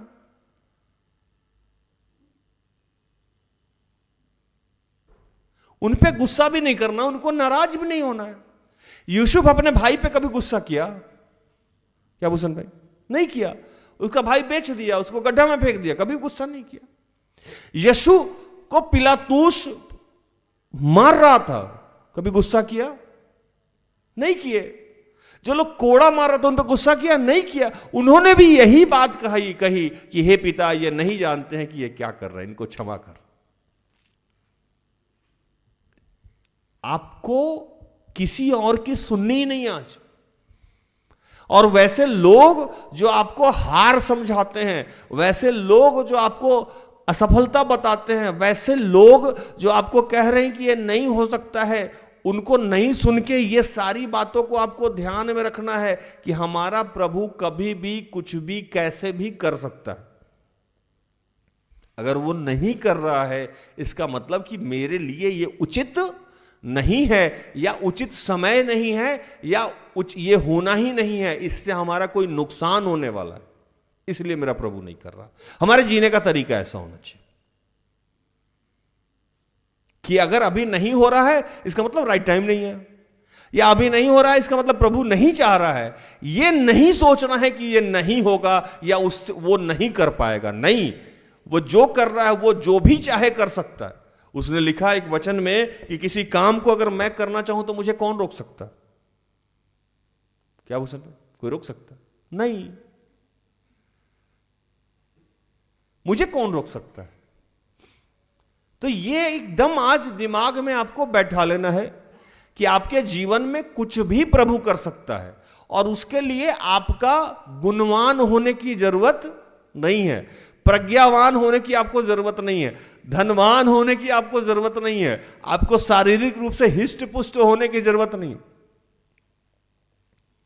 आप अगर कमजोर हैं तब भी प्रभु को आपको जहां पहुंचाना है पहुंचा देगा। आप अगर अशिक्षित हैं तब भी प्रभु को जहां पहुंचाना है पहुंचा देगा।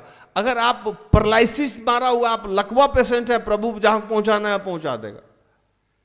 अगर उसको नहीं पहुंचाना है तभी वहां नहीं जा रहा है, उसके लिए आपके किसी शक्ति सामर्थ्य की जरूरत उसको नहीं है। वो बाइबल में लिखता है कि जो मुझे बल देता है उसके सामर्थ्य से मैं सब कुछ कर सकता हूं। डालो इस वचन को। जो मुझे बल देता है उसके सामर्थ्य से। मतलब नौकरी हमारी किसके सामर्थ्य से लगी? उसके सामर्थ्य से। मैं वचन कैसे सुनाता हूं? उसके सामर्थ्य से। मुझे वचन याद कैसे रहता है? उसके सामर्थ्य से। मैं इतना हैंडसम दिखता हूं? उसके सामर्थ्य से। ये चश्मा है? उसके सामर्थ्य से, है ना। मेरा हाथ उठता है? उसके सामर्थ्य से। मेरे लिप्स चलते हैं? उसके सामर्थ्य से। वो ये चाहता था कि मैं बाइबल के बारे में लोगों को बताऊं, ये वो चाहता था, ये उसका चुनाव था। मेरे जीवन में या आपके जीवन में कुछ भी ऐसा नहीं हो रहा है जो आप चाह रहे हैं। सबसे पहले तो आप लोग ये बंद कर दीजिए। आपके चाहने या ना चाहने से कुछ होने ही वाला नहीं है। आप झूठ मूठ अपना सर खपाए हुए हैं, झूठ मूठ अपना दिमाग लगाए हुए हैं। एक वो गाना गाते थे ना, मेरा चलना, मेरा फिरना, मेरा उठना, मेरा बैठना, है ना। सब कुछ किसके साथ है ना। एक गाना है ना, मेरा उठना बैठना और चलना तुझे भाता रहे, मेरे जीवन में यीशु तेरा नाम। और एक और गाना था, आकाश में चलूं तो तू वहां है, अधलोक में जाऊं तो तू वहां है। याद है?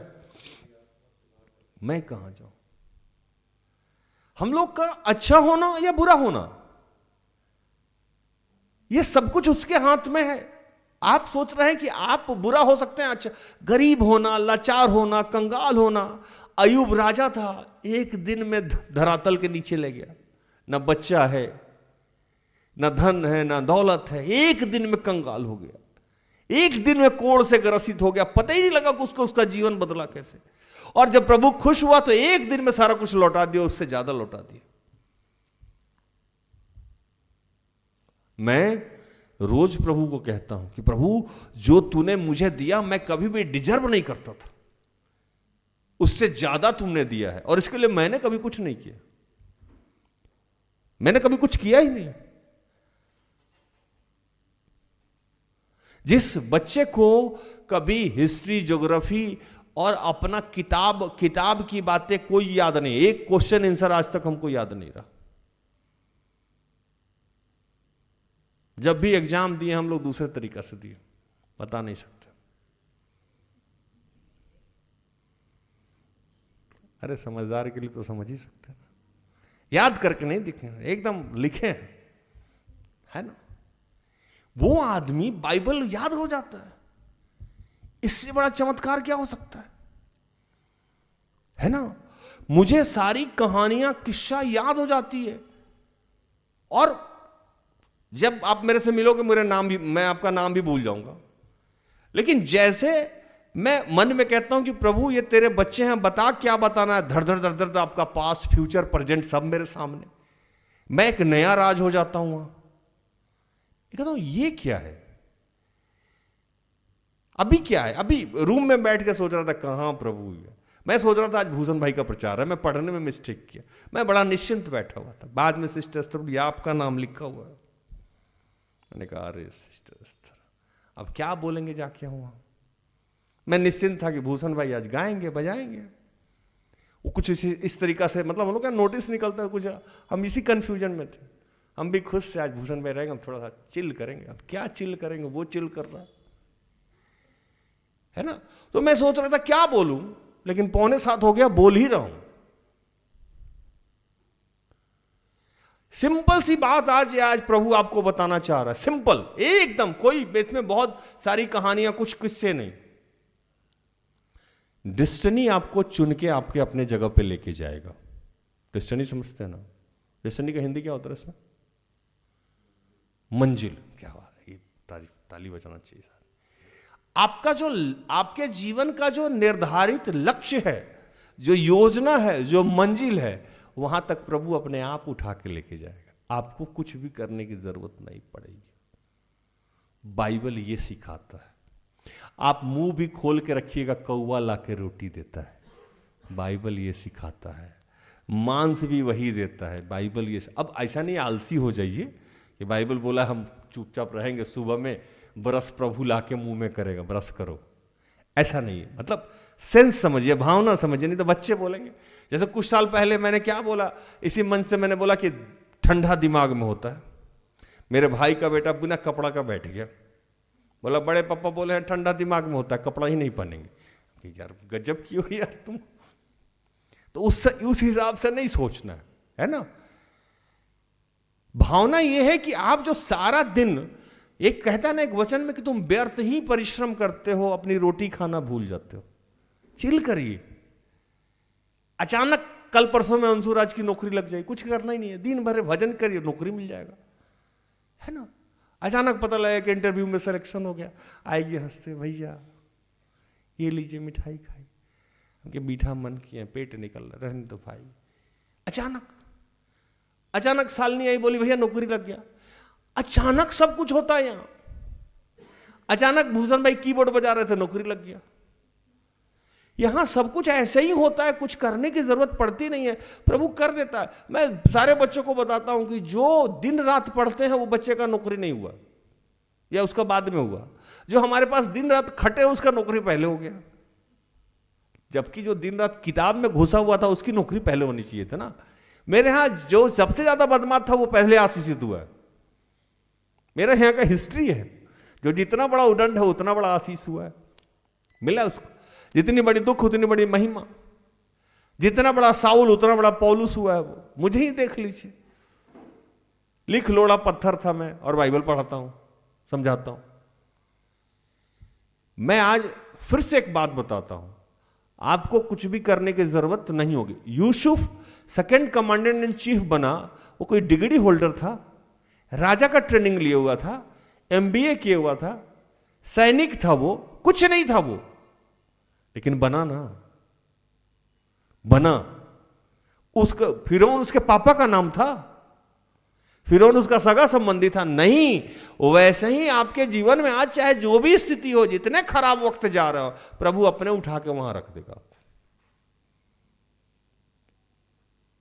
एलिया नबी को एक महिला मारने के लिए ढूंढ रही थी, प्रभु बोला जा यहां से, उस नाले के किनारे। अच्छा वो मेरे ही तरह था, वो पूछा नहीं प्रभु खाना कहां से आएगा, वो जाके सो गया। प्रभु कौवा से रोटी भेजा। मेरे यहां बच्चे आते हैं, कहते हैं भैया जिंदगी कैसे चलेगा, मैंने कहा कौवा चलाएगा, है ना। एक बहन आई मेरे यहां, बड़ी इंटरेस्टिंग कहानी सुन लीजिए फिर बंद करेंगे। एक बहन आई मेरे पास, रोने लगी। मैंने कहा क्यों रो रही हो? मुझे ना बड़ी बुरा लगता है मम्मी पापा से पैसा लेने में। उनकी बात सही है, तुम्हारे तो देते भी हैं, बहुत सारे तो ऐसे मम्मी पापा है जो देते भी नहीं हैं। तो नहीं भैया बहुत खराब लग रहा। मैंने कहा क्यों?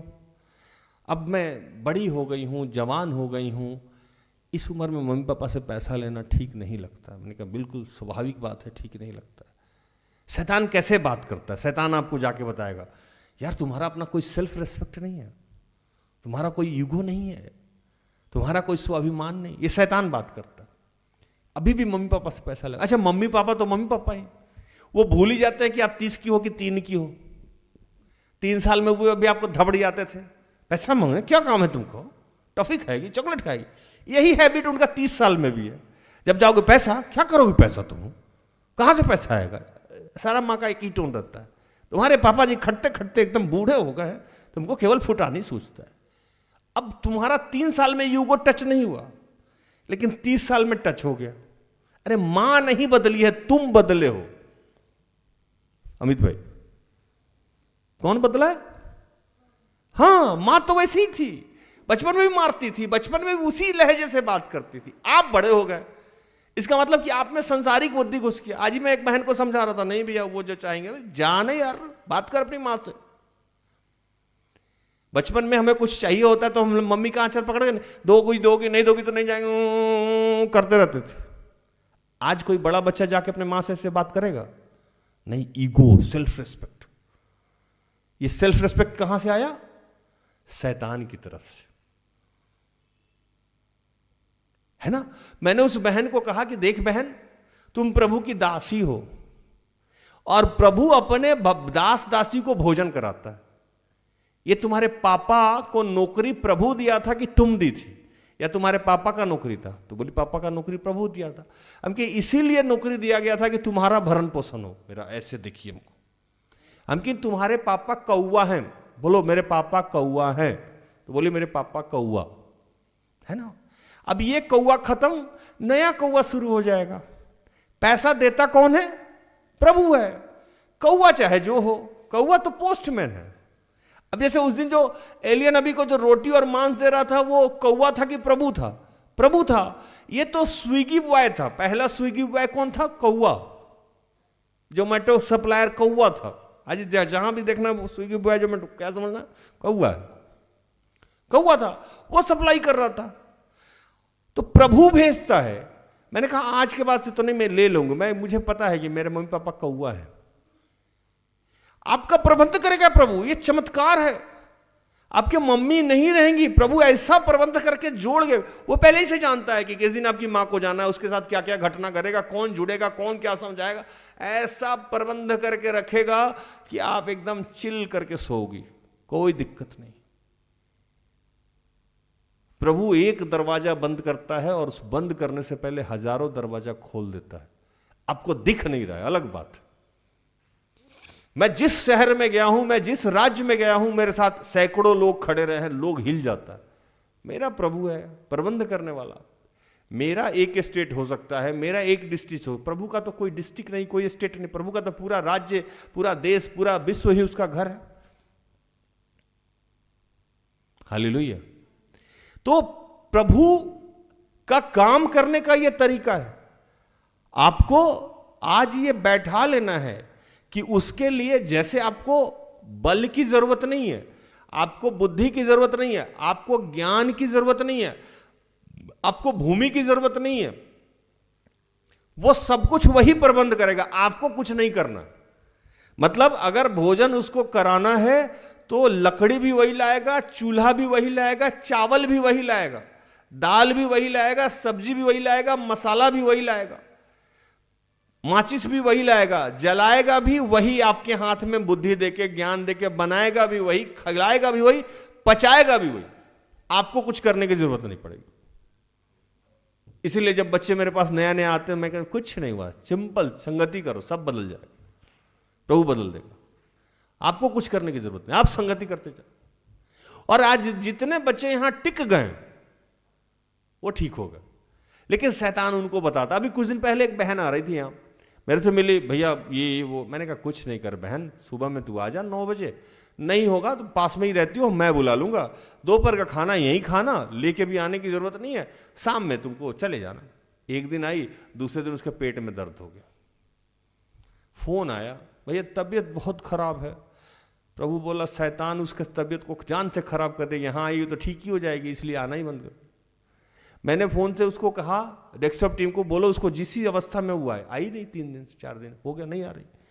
मैंने कहा जितने भी बच्चे मेरी बात नहीं माने, मतलब जैसे मेरी बात मानने का मतलब कि मेरे माध्यम से जो प्रभु कह रहे, जैसे मैं सिस्टर एस्टर की बात क्यों मानता हूं कि सिस्टर एस्टर के माध्यम से जो कहा उसकी मैं बात मानता हूं। तो मैंने अगर कुछ कह दिया, जो प्रभु ने हमें आदेश दिया, मैंने आपको बता दिया, अगर वो मान लिए आप, तो ऐसे ही जिंदगी खत्म हो जाना है। उसके लिए आपको कोई ताकत लगाने की जरूरत नहीं पड़ेगी। थोड़ा धीरज धरिए, थोड़ा धैर्य रखिए, सब कुछ अपने अपने जगह पे चला जाएगा। बस आपको वैसे लोगों की बात सुनना बंद कर देना है जिनको संसारिक बुद्धि है, वैसे लोगों की बात सुनना है जिनको प्रभु का प्रज्ञा और बुद्धि है। और हमेशा याद रखना है कि प्रभु काम करने के लिए किसी चीज, आप ईश्वर को क्या दोगे? उसको बुद्धि दोगे, ज्ञान दोगे। आपको आप कोई बिजनेस करना चाहते हो तो आप सोचोगे कि जमीन का पहले प्रबंध करे, ये करे, वो सब खुद ही कर देता है। हालेलुया। वचन समझ में आ गया आप लोगों को? तो प्रभु इन सारे वचनों से आप सबको और मुझे भी आशीषित करे, आमीन। आइए हम आखिरी प्रार्थना में जाए।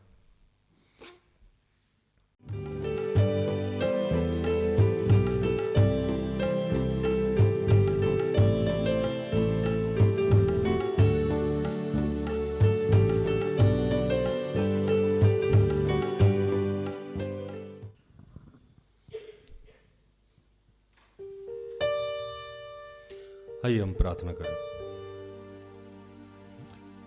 सर्वप्रथम हम प्रभु से क्षमा मांगेंगे कि जब जब हमने उसके सामर्थ्य पे संदेह किया है। हम जानते हैं कि प्रभु सामर्थी है, वो जब जो चाहे कर सकता है। अगर वो नहीं कर रहा है तो इसका मतलब कि वो हमारे लाभ का नहीं है या हमारे लिए वो उचित नहीं। उसके लिए कुछ भी असंभव नहीं है। उसके डिक्शनरी में असंभव नाम का कोई शब्द नहीं है। वो हमारे जीवन के लिए कुछ भी कैसे भी कर सकता है। उसको किसी साथी का, उसको किसी सहारे की जरूरत नहीं, उसको किसी माध्यम की जरूरत नहीं। वो सीधे हमारे जीवन को बदल सकता है। और जब भी इसके विरुद्ध में कोई हमें समझाए तो हमें उसे आज से नहीं सुने, ऐसी शक्ति, ऐसी सामर्थ्य दे प्रभु।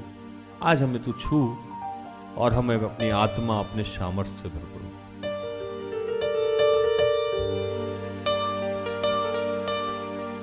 तू छू ले मेरा प्रभु, तू छू ले मेरा यीशु।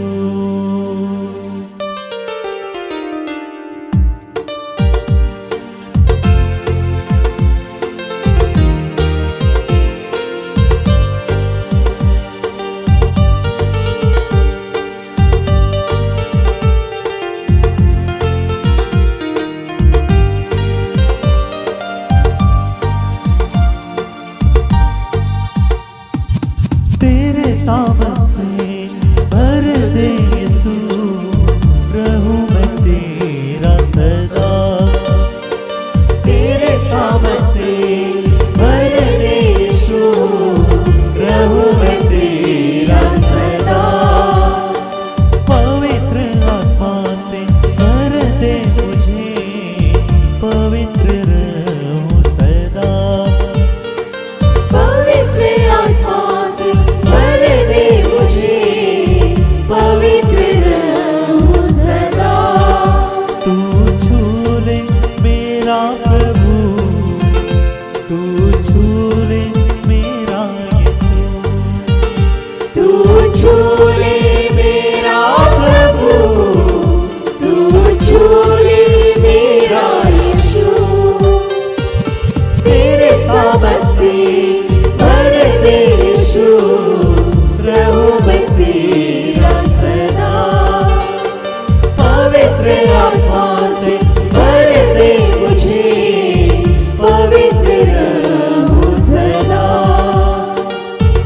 ये पिता, जितने तेरे बीमार बच्चे हैं, अंथोनी, दीपा, जगन्नाथ, क्रिस्टोफर, नेल्सन, तरसुश, समीरा, फुलमनी, निशा, राम परवेश, सरिता, शिप्रा, निखिल, समीर, लक्ष्मी, मैक्सिमा, दीपशिखा, आनंद, अंजलि, दीपक, जैस्मिन, प्रकाश, रीमा, कुसुम, ऐसे जितने लोग हैं प्रभु जो इस वक्त बीमार हैं, मैं उन सब के लिए प्रार्थना करता हूँ।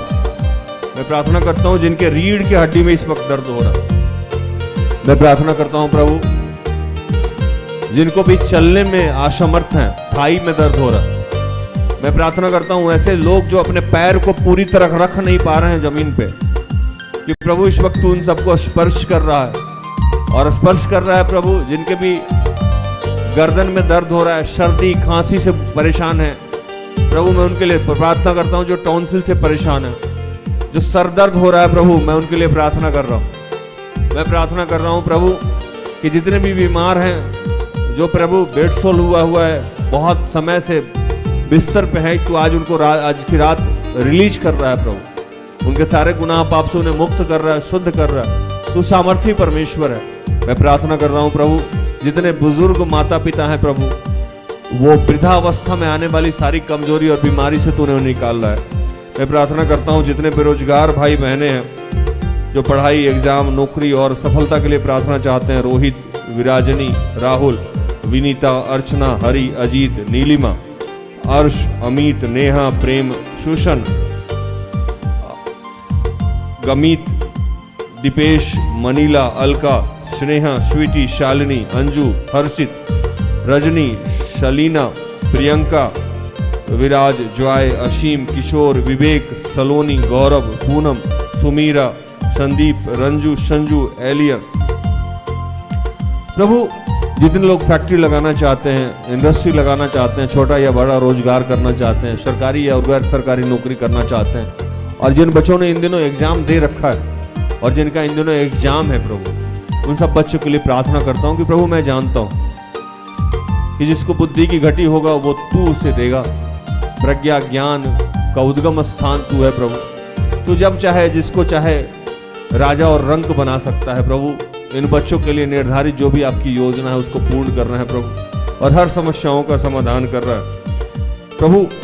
बस इनको आप स्पर्श कीजिए और अपने सामर्थ्य से भरिए प्रभु, और जो भी ऐसी बातें हैं जो आपके सामर्थ्य के विरुद्ध में हम सबको समझाता है उससे हमें दूर करिए। हर मुश्किल को संभव करने वाला तू ही है मेरा खुदा। हर मुश्किल को संभव करने वाला तू ही है मेरा खुदा। हर बीमारी को चंगा करने वाला तू ही तो मेरा खुदा। हर बीमारी को चंगा करने वाला तू ही तो मेरा खुदा। तू छू ले मेरा प्रभु, तू छू ले मेरा यीशु। तू छू ले मेरा प्रभु, तू छू ले मेरा यीशु। तेरे सामर्थ से भर दे यीशु, रहूं मैं तेरा सदा। पवित्र आत्मा से भर दे मुझे, पवित्र रहूं सदा। ये पिता, मैं प्रार्थना करता हूं जो पारिवारिक समस्या को जूझ रहे हैं, पुष्पा, मधु, ग्लोरी, मनीषा, मेरी के लिए, जो आर्थिक तंगी और कर्ज में है, दयाल के लिए, जो अन्य किसी समस्या में, मिखाइल, मंजूला, अमर के लिए, जो नशे से मुक्ति के लिए प्रार्थना चाहते हैं, प्रकाश के लिए, जो विवाह के लिए प्रार्थना चाहते हैं, आरती, सोनी, अमित, जो पेंशन संबंधित समस्या में प्रार्थना चाहते हैं, और जो पवित्र आत्मा के लिए भूखे और प्यासे हैं, प्रार्थना चाहते हैं, रेशमा, नूतन, अभिषेक, अनुरंजन, कुलदीप, रोशन, अनंत, वैदिक, रोनल, अनु, रितिका, अनुराग, संदीप, प्रदीप, माधुरी, संजय, प्रदीप, रंजीत, जैस्मिन, अनवित, और जिनका आज जन्म दिवस है, आर्था, अमरदीप। ऐसे जितने बच्चे हैं जिनका आज जन्म दिवस है, मैरिज एनिवर्सरी है, और बीते समय में जिनका जन्म दिवस था, मैं यीशु के लिए प्रार्थना करता हूं प्रभु। उस बच्चे को मैं तेरे हाथों में समर्पित करता हूं प्रभु। यीशु निरंतर आपकी आत्मा में बढ़े, आपके शक्ति सामर्थ्य में बढ़े, और प्रभु वो तमाम लोग जो इन दिनों बर्थडे मना रहे हैं, मैरिज एनिवर्सरी मना रहे हैं, उन सबको अपने प्रज्ञा, अपने ज्ञान से भर प्रभु। मैं प्रार्थना करता हूं इन दिनों इस देश के प्रधानमंत्री, राष्ट्रपति के लिए पिता हम तेरा धन्यवाद करते हैं। इस देश में जितने भी गण्यमान्य लोग हैं प्रभु, उनके लिए मैं तुझसे प्रार्थना करता हूँ। मैं प्रार्थना करता हूँ सारे डॉक्टर्स, इंजीनियर्स, प्रोफेसर, टीचर के लिए, सरकारी गैर सरकारी पदाधिकारी के लिए। मैं प्रार्थना करता हूँ इन दिनों जितने लोग कुछ भी करना चाहते हैं, जॉब, नौकरी, फैक्ट्री, इंडस्ट्री, छोटा या बड़ा रोजगार, प्रभु उन सब के लिए जो भी करेगा तू ही करेगा, हम सब के हाथ में नहीं है। तेरे प्रज्ञा, तेरे ज्ञान, तेरे विचार, तेरे आचार, तेरे सामर्थ्य से ही हम सब कुछ कोई काम कर सकते हैं प्रभु। अपने बुद्धि, अपने ज्ञान से भरिए प्रभु। जितने लोग गर्भ धारण किए हुए हैं, जच्चे और बच्चे की सुरक्षा की मांग करता हूं मैं।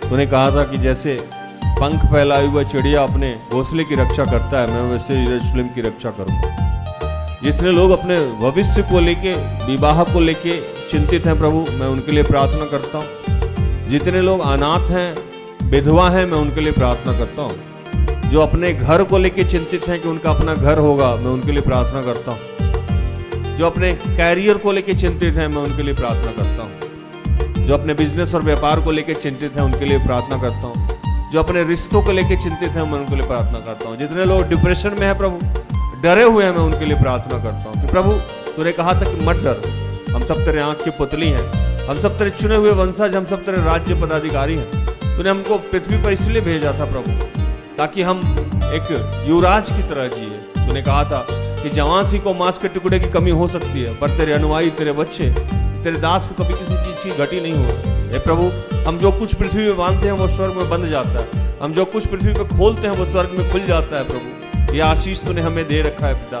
हम धन्यवाद करते हैं कि हमारे जुबान पे तेरा सामर्थ्य प्रभु, हम जो बोलते हैं वो तू कर देता है पिता। हम धन्यवाद करते हैं पिता कि आज जितने लोग किसी भी नकारात्मक शक्ति को लेकर डरे हुए हैं प्रभु, या अविश्वास को लेकर डरे हुए हैं, जो उनको लगता है कि किसी ने उनके जीवन में जादू टोना कर दिया है और इससे वो डरे हुए हैं प्रभु, इस सोच से तूने उन्हें मुक्त किया है।